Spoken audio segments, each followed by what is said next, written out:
इतिहास के पन्नों में एक ऐसी आग का जिक्र मिलता है जो 1 या 2 दिन नहीं बल्कि पूरे 3 महीने तक लगातार जलती रही। और ये आग लकड़ियों या महलों की नहीं बल्कि दुनिया के सबसे बड़े खजाने यानी ज्ञान की थी। 1193 ईस्वी की वो काली घड़ी जब भारत के गौरव नालंदा विश्वविद्यालय को बख्तियार खिलजी ने राख के ढेर में बदल दिया था। लेकिन क्या आप जानते हैं कि 90 लाख किताबों को जलाने की ये साजिश किसी युद्ध का नहीं बल्कि एक आदमी की ईर्ष्या और एक अजीबोगरीब बीमारी का नतीजा थी। कहानी की शुरुआत होती है उस दौर से जब नालंदा अपने स्वर्ण युग में था, जहां के धर्मगंज पुस्तकालय में 3 विशाल इमारतें थीं और जहां प्रवेश पाने के लिए छात्रों को द्वारपालों तक के कठिन सवालों का जवाब देना पड़ता था।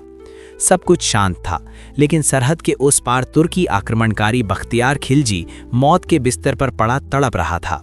दुनिया भर के हकीम हार मान चुके थे। तब किसी ने उसे सलाह दी कि नालंदा के आयुर्वेद विभाग के प्रमुख आचार्य राहुल श्रीभद्र ही उसे बचा सकते हैं।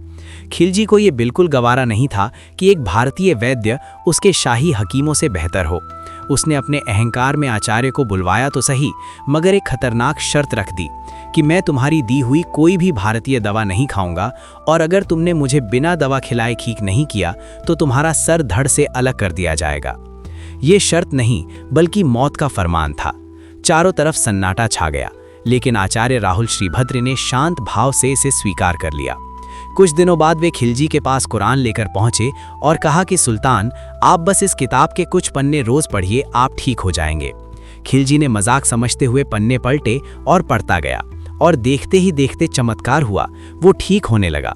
दरअसल आचार्य ने कुरान के पन्नों के कोनों पर एक विशेष अदृश्य औषधीय लेप लगा दिया था, और जब खिलजी पन्ने पलटने के लिए अपनी जीभ से उंगली गीली करता तो अनजाने में वो दवा उसके शरीर में चली जाती। उसकी जान तो बच गई, लेकिन ठीक होते ही खिलजी के मन में एहसान की जगह ईर्ष्या ने जन्म ले लिया कि इन काफिरों के पास मेरे हकीमों से भी ज्यादा ज्ञान कैसे है। बस इसी जलन ने उसे पागल कर दिया, और उसने आदेश दिया कि इस ज्ञान के स्रोत को ही जड़ से मिटा दिया जाए। और फिर उसकी सेना ने नालंदा की तरफ कूच किया, जहां निहत्थे भिक्षु अपनी किताबों को सीने से लगाए खड़े थे। लेकिन क्या उस आग में सच में सब कुछ खत्म हो गया, या कुछ रहस्यमयी किताबें उस रात बचा ली गई थीं जो आज भी किसी गुप्त जगह पर हैं? इस सवाल का जवाब और उस खौफनाक रात की पूरी दास्तान हम सुनेंगे अगले एपिसोड में।